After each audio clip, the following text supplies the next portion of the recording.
Damit also im Zweikampf 3 Athleten mit 245 Kilogramm und jetzt mit einer Steigerung auf 137,5 Kilogramm. Canbiek Osmanoliev.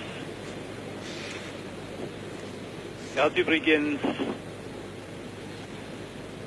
zum Thema die Rolle der Schwerathletik bei der Entwicklung des Sports in der kirgisischen sozialistischen Sowjetrepublik seine Arbeit geschrieben, die ihm den Professorentitel eingebracht hat.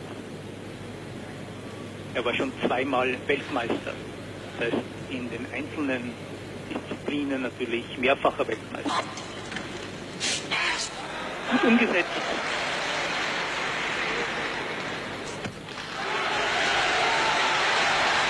Und er fixiert die 137,5 Kilogramm. Ist damit der 4. Athlet an diesem Abend, der im Zweikampf auf 245 Kilogramm kommt.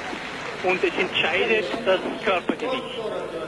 Die Nachwaage ergibt, dass Osmanoliev der leichteste von den Vieren ist mit 51,7 Kilogramm.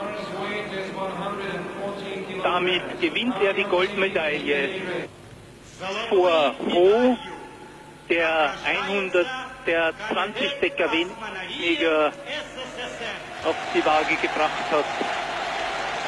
Ihrer Sieger, der 26-jährige Kirgise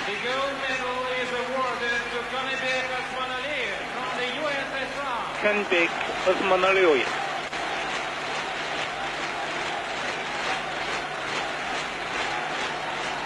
Und 2 Medaillen für Nordkorea.